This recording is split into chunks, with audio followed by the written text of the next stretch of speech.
This be crazy!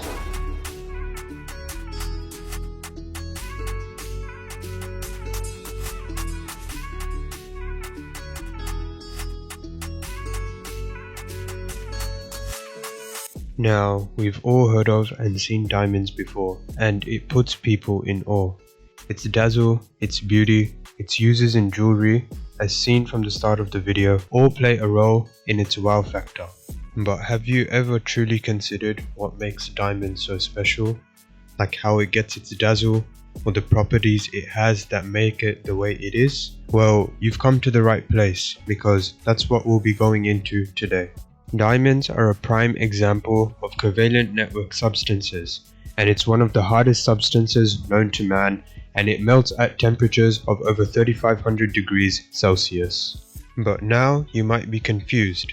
What is a covalent network substance, and what causes them to have the properties they have?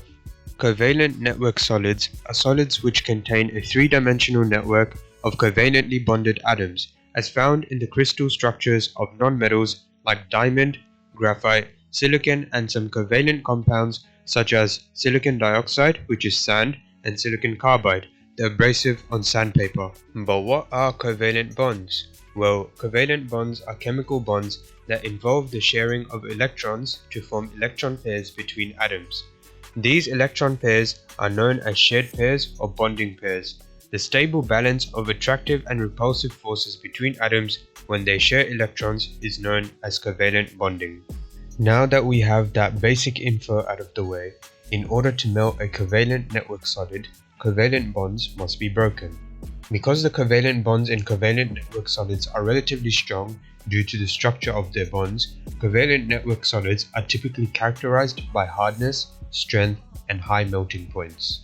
Now that we have gone over some of the basic information about diamonds, let's get into the properties of diamonds, which are the reason why diamonds are the way they are. Diamonds are an allotrope, or a physical variation of carbon, which is one of the most abundant elements found on Earth. Carbon has an electronic configuration of 2,4. Natural diamond is made up of carbon crystals that form under high temperatures and pressure conditions that exist only about 100 miles beneath the Earth's surface. It is typically about 99.95% carbon. The reason diamond is so hard is because of the way it is structured.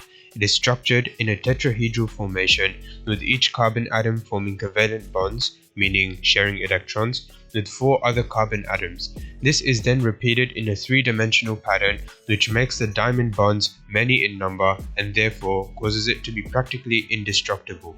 This structural formation and integrity is what allows it to be so hard and makes it the most scratch-resistant material there is, only being able to be scratched by another diamond.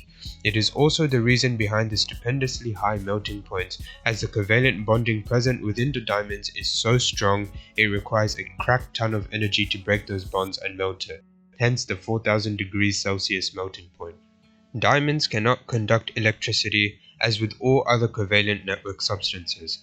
This is because all the electrons are held tightly between the atoms and aren't free to move. Diamond is also insoluble in water and organic solvents. There are no possible attractions which could occur between solvent molecules and carbon atoms, which could outweigh the attractions between covalently bonded carbon atoms. And now we get to the age-old question. What makes diamonds so dazzling? Diamond has an extremely high refractive index because of how it is cut and polished. And when light enters diamond, a total internal reflection takes place, which means light bounces off the interior surfaces of diamond multiple times before it exits the diamond. This causes the light to be reflected multiple times, which in turn makes the diamond appear to sparkle under light. Yeah, Jawahar's a bit sad. I'll let him run his mouth now.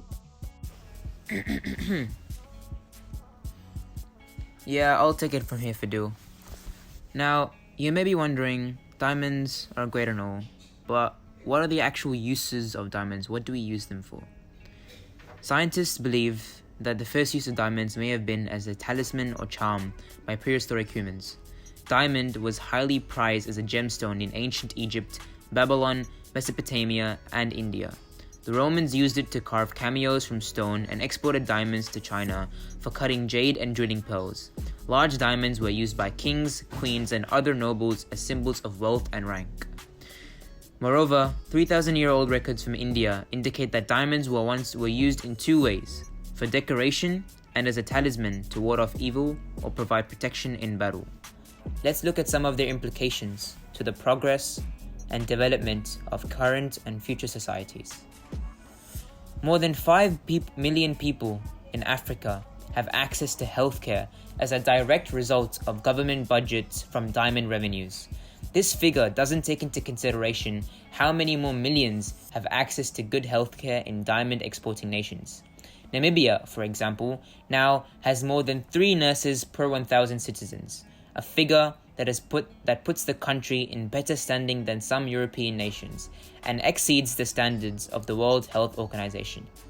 As the president of Botswana said in 2006, "For our people, every diamond purchase represents food on the table, better living conditions, better healthcare, safe drinking water, more roads to connect our remote communities, and much more." Now, enough about the past. Let's look at some current uses. Diamond grit and powder are used in oil, gas, and mineral exploration and production, foundation testing for dams, buildings and other construction, masonry drilling, and concrete test sampling. Circular metal saw discs with a diamond impregnated edge are also used to cut roads, grooves in airport runways, concrete, building stone, bricks, and shapes for furnace linings. Their extreme hardness makes them well suited for such intense uses. Diamond machine tools are used in the electrical engineering industries such as cars, aircraft, and shipbuilding. Very thin, diamond-impregnated saw blades are used to slice brittle metals and crystals for use in electronics. Knives in the home can be sharpened using steels impregnated with diamond powder. And most obviously, a common use of diamond in this day and age is an ornament for jewelry, much like the past. And there you have it. That's everything you need to know about diamonds. This has been a long video, way too much talking, way too much time working. Jawahar, you need to pay me up, bro. That was pain, man. But yeah, hope you all enjoyed. Have a great day, and yeah.